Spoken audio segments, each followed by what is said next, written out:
जय हो। धीरे से बोलो। धर्म की जय हो।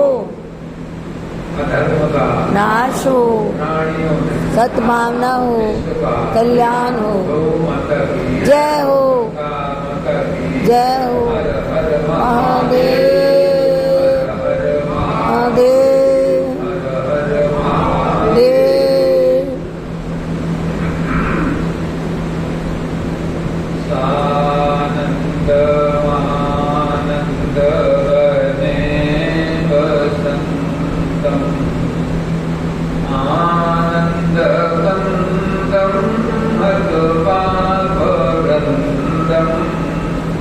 वाराणसी नाथवनाथनाथ श्री विश्वनाथं शरणं प्रपद्ये श्री विश्वनाथं शरणं प्रपद्ये श्री विश्वनाथं शरणं प्रपद्ये। बोलो सच्चिदानंद भगवान की जय। भज गोविंद गोविंद गोपाला भज गोविंद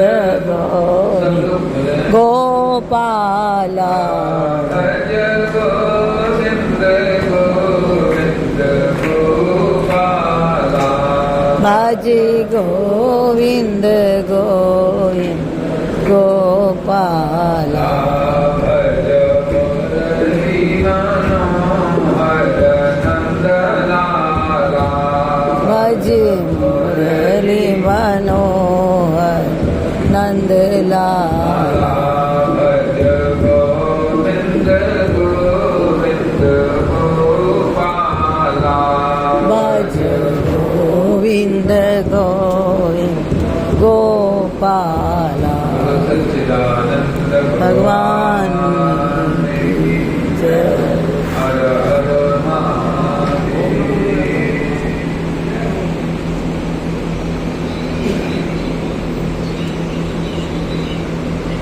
हमारे शास्त्र में बहुत अच्छी बात कही। कार्यम दृष्ट्वा कारणम अनुमीयते। कार्यम दृष्ट्वा हमने कारण को देखा नहीं है। कारण से मेरा कोई परिचय नहीं है। हमने कारण को देखा नहीं, कोई परिचय नहीं, तो कहा फिर भी कार्यम दृष्ट्वा कार्य आपके सामने है, कार्य आपके सामने है। तो उस कार्य को देख करके कारणों का अनुमान कर दीजिए। पर्वतो बन्यमान भूमान यथा मानसम, पर्वत में बन्नी अग्नि है, पर हम कैसे जाने? पर्वत इतनी ऊंचाई पर है, वहां जा सकते नहीं है। तो न्याय शास्त्र में अनुमान किया, पर्वतो बन्यमान भूमान यथा मानसम। पर्वत अग्नि वाला है, पर्वत अग्नि वाला है। आपने कैसे कह दिया? आप तो नीचे खड़े हैं, बहुत ऊंची चोटी है, अग्नि वाला है, इसमें अग्नि है कैसे कह दिया? हाँ, जिंदगी में मैंने देखा है। क्या देखा?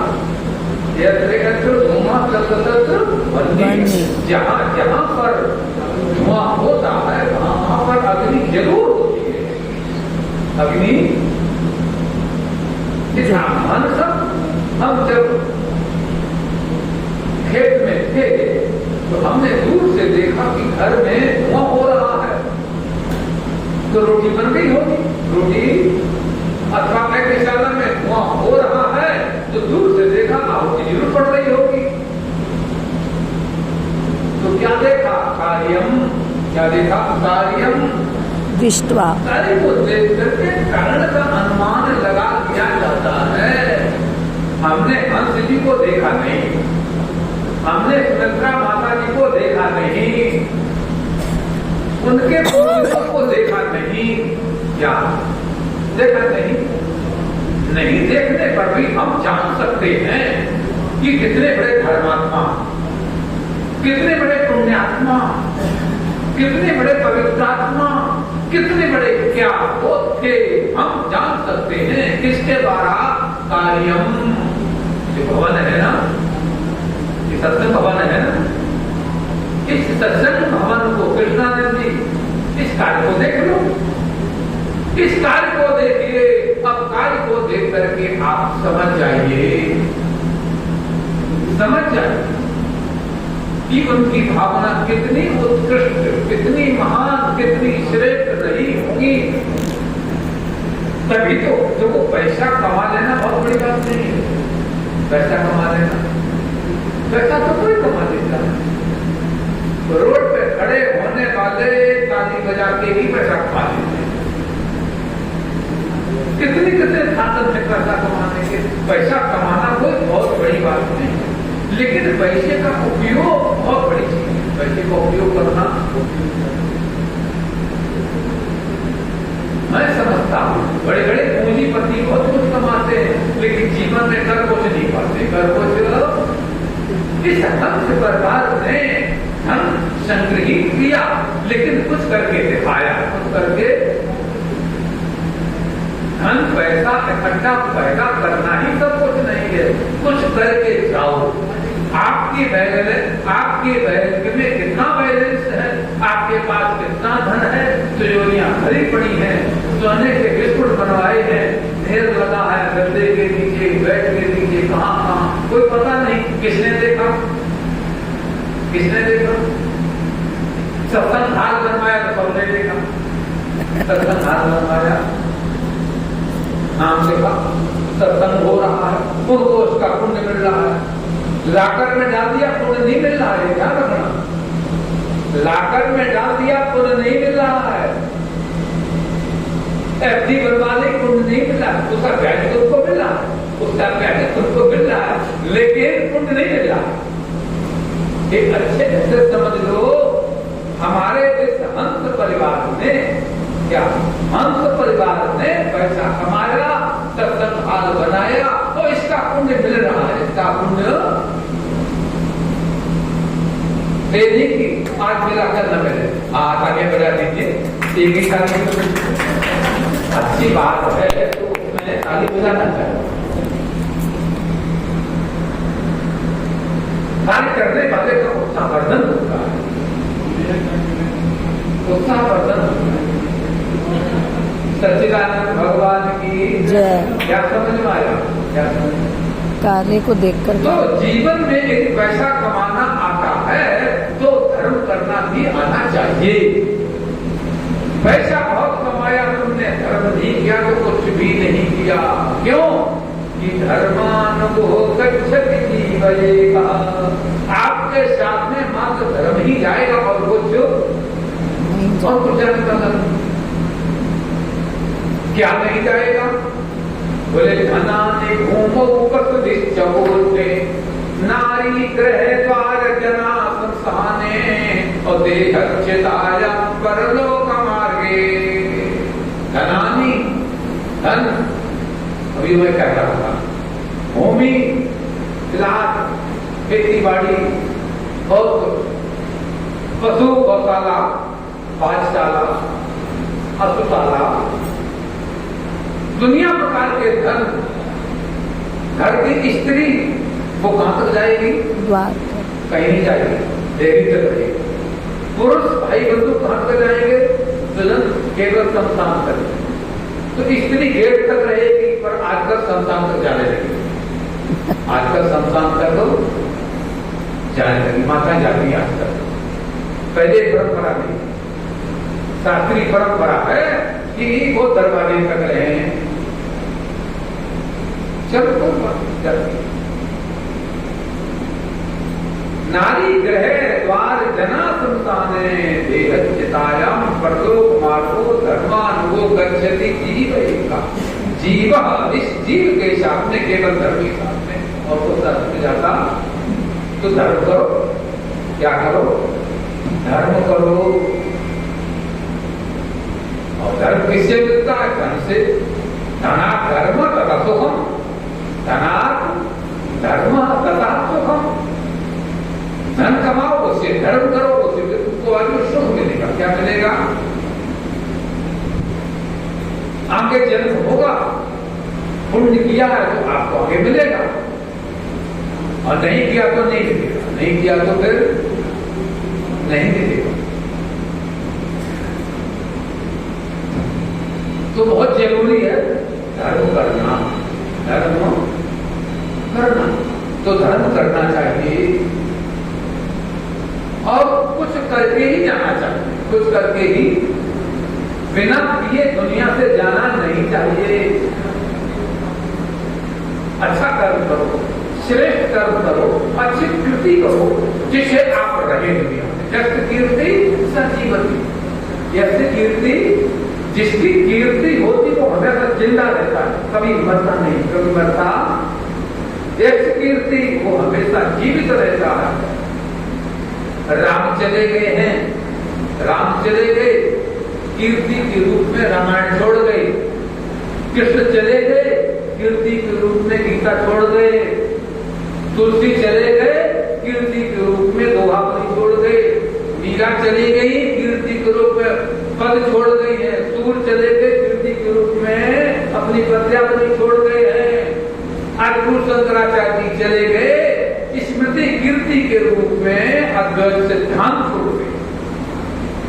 और हमारे हंस जी चले गए, सुमित्रा माता चली गई, और कीर्ति के रूप में सत्संग छोड़ गई। तो समझ में आ रहा है? कुछ छोड़ना चाहिए, कुछ छोड़ना चाहिए। हम चौराहों पर देखते हैं गांधी के पुतले लगे होते हैं, भगत सिंह के पुतले लगे होते हैं, कहीं किसी के, कहीं किसी के। ये क्या है? ये तो कीर्ति है। हम जानने के बाद भी जीवित रहे। ये गुलाब का फूल है, गुलाब का फूल दे। हमने इस फूल को पिसते हुए देखा था, फिर फूल में डाल दिए जाते हैं, पिसते। फूल है कैसा? फूल के बारे में कहा है कितना अच्छा फूल। फूल कहता है कष्ट पड़े चिंता न करो, अरे कष्ट पड़े चिंता न करो, ये क्यों ही आते जाते हैं। और फूल सदा कांटों में खिलते, सेजों पर मुरझाते हैं। कष्ट पड़े, फूल कहता है हर आदमी को ऐसा होना चाहिए। कैसा होना चाहिए? फूल की तरह। कष्ट पड़े चिंता न करोगे, यूं ही जाते जाते हैं। फूल का वैशिष्ट्य देखो। फूल कहता है कि हमको देख करके लोग बगीचे में आते हैं, माली को झांकते हैं इधर उधर, और माली की निगाह बचा करके फूल को तोड़ के जीप में डाल देते हैं, फिर घर में जाके सुनते। क्यों? कि उसमें सुगंध है। क्या है? मन कुछ गुण होने चाहिए। फूल कहता है मुझे क्यों तोड़ा चुरा करके? इसलिए कि मेरे में सुगंध है। क्या है? दूसरा गुण बोले मेरे में सुंदरता है। तीसरा गुण मेरे में कोमलता। कितने गुण होंगे फूल में? 4। सुगंध, सुंदरता और कोमलता। इसलिए मुझे कोई भी चाहता, कोई भी। आप अपने में वाणी की, विचारों की सुगंधी लाओ। क्या? यदि आप में वाणी विचार की सुंदरता होगी, सुगंधी होगी, आपको सब चाहिए। आप क्यों बैठे? इसलिए बैठे वाणी सुनने की। क्या सुनने के लिए? संतों की वाणी सुनने के लिए। तो विचारों की सुगंधी, विचारों की सुगंधी, चरित्र की सुंदरता, हृदय की कोमलता। फूल कहता मेरे में इतने गुण हैं, इसलिए हमको हिंदू, सिख, जैन, बौद्ध, ईसाई फूल कौन प्रेम नहीं करता? सभी चाहते हैं, सभी फूल को चाहते हैं, हमें मिल जाए, हमें मिल जाए। भोगी विलासी भी चाहता है। ऐसा दुनिया में कोई इंसान नहीं है जो फूल को न चाहते, सभी चाहते हैं हम फूल की तरह कोमल बन जाए, सुगंधित बन जाए, सुंदर बन जाए, तो हमें हर व्यक्ति से प्रेम प्यार करेगा। फूल कहता है आप मुझे देखते हो केवल आगे आगे से, पीछे से नहीं देखते। फूल कहता है कभी मेरे पीछे भी छाता हो। फूल कहता पीछे तो हमारे कांटे चुभे पीठ में और प्रिय में हंस रहा, सबको प्रफुल्लित कर रहा, वर्षित कर रहा, सभी को आकर्षित कर रहा। फूल को देख के सभी खुश हो जाते हैं। फूल का पीछे काटे हैं, लेकिन देखिए जब मेरे तरफ कोई हाथ फैलाता है, मैं कांटों को वहीं छोड़ देता हूं, सुंदरता, कोमलता, सुगंधी लेकर के उसके हाथों में करता हूं। क्या हमारे पास कोई मिलने आया, हम सबसे पहले रोना शुरू कर देते हैं। हमको तो कह अमुक करता है, मुसीबतों को मत करो भाई। फूल कहता है कि हम कांटों को वहीं छोड़ देते हैं, दुखों को वहीं छोड़ देते हैं, और क्या देते हैं? सीखना चाहिए। ये महापुरुष यही करते हैं। महापुरुष के पास कोई आता है तो ज्ञान देता है, भले वो किसी हालत में क्यों न हो, बीमार है, अस्वस्थ है, उसने पर रोग नहीं का, बीमारी नहीं की, क्या था? ज्ञान, जिससे आपको सुख मिले, आनंद मिले। मैं कहना इतना ही चाहता हूं कि ऐसा है गुलाब होता है, तो गुलाब जो है, गुलाब तो कोलू में पीस दिया जाता है, पिसने के बाद गुलाब गुलाब के रूप में तो नहीं रहा, लेकिन कोई ऐसी चीज दे गया, ऐसी चीज दे गया, उससे मिटे, उससे बना सेंट, क्या बना? इत्र, उससे बना इत्र। आप चीज को खोलिए, तुरंत आपके कमरे को, आपके संसार को महका देगा, सुगंधित कर देगा, बोला अपनी सुगंधी से सुरभित कर देगा, उस सुगंध से आह्लादित कर देगा, मस्त कर देगा आपको। गुलाब कहता मैं तो चला गया, नहीं रहा, सुमित्रा माता जी नहीं रही, हमारे बीच में नहीं है, लेकिन ऐसी एक सत्संग की खुशबू दे के गई है, एक ऐसा कार्य करके गई हमारे बीच में कि यहाँ पर नित्य सत्संग होता रहता है, वो खुशबू उसकी बिखरती रहती, बिखरती रहती, बिखरती रहती। क्यों? ये होना चाहिए। तो सत्संग जिंदगी में जरूरी है। पुण्य बहुजन्म समाजिते न सत्संगम के लगे तो जन्म से शुभ जनों का जो पुण्य होता है, संग होता है, वो बड़े भाग्य से मिलता है, बड़े भाग्य से मिलता है। वो स्वामी जी कहते हैं पुण्य कुंज बिन मिले न सत्ता, पुण्य के कुंज के बिना सत्संग नहीं मिलता। ऐसा भी कृष्णा जी भी कह रहे थे, हमारे जयंत जी बोल रहे को कहते हैं स्वामी जी सत्संग के बारे में। गोस्वामी के इतने कैसे रोक गए कि पुण्य कुंज बिन मिले न सत्ता, लेकिन इससे आगे की बात विवरणकार कहते हैं कि केवल पुण्य से नहीं मिलता सत्संग।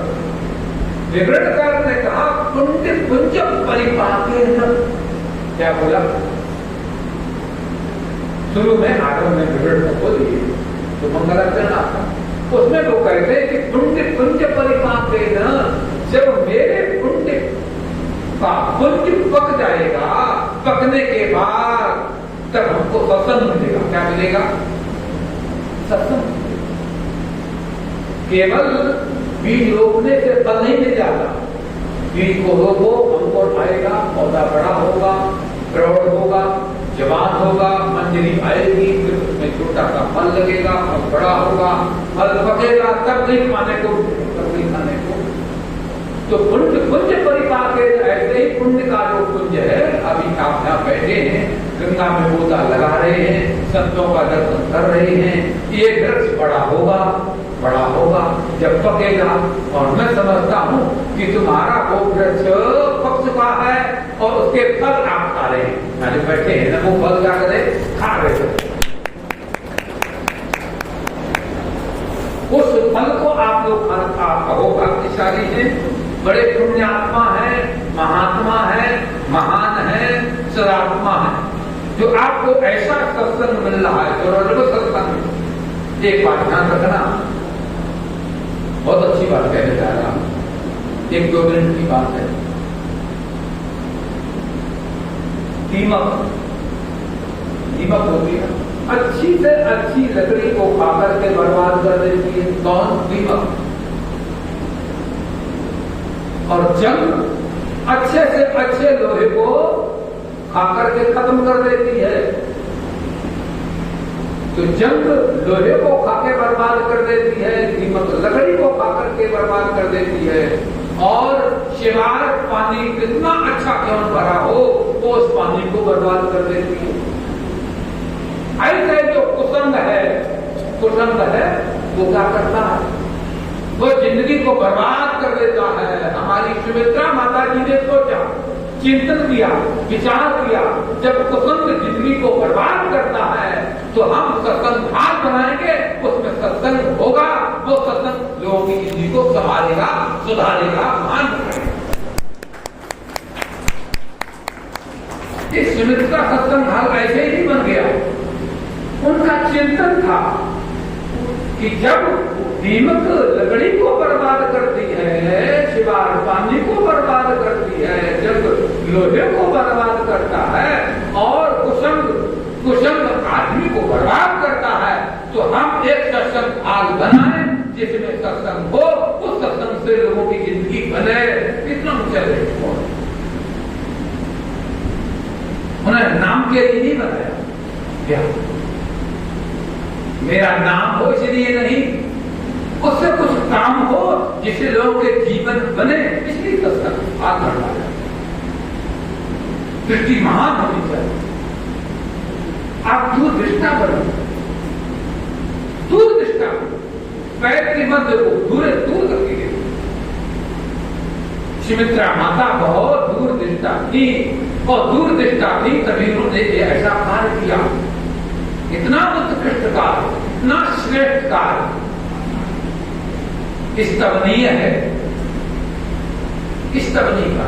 तो कोई भी उत्कृष्ट कार्य तो उनकी महानताओं को, उनकी श्रेष्ठताओं को, उनका ये कार्य बता रहा है। तो कार्यम दृष्ट्वा, मैंने बात कहाँ शुरू की थी, कार्यम दृष्ट्वा कारणम अनुमीयते। पहले कार्य को, आप कारण को जान नहीं सकते हैं, कारण तक पहुंच नहीं सकते, क्योंकि आपकी क्षमता नहीं है। तो कार्य को देखो, गंगा में नहाने जाते हो, बहुत तेज पानी आ रहा है, बहुत तेज। सांख्यदर्शन ने कहा, सांसारिका में गंगा में बहुत तेज पानी बहाव आ रहा है, मिट्टी भी आ रही, कुछ पौधे ही बहते जा रहे हैं। तो कहा उन पौधों को कहते हुए, पहला पानी देख के समझ जाओ कि पहाड़ पे वर्षा हो गई, पहाड़ पर वर्षा।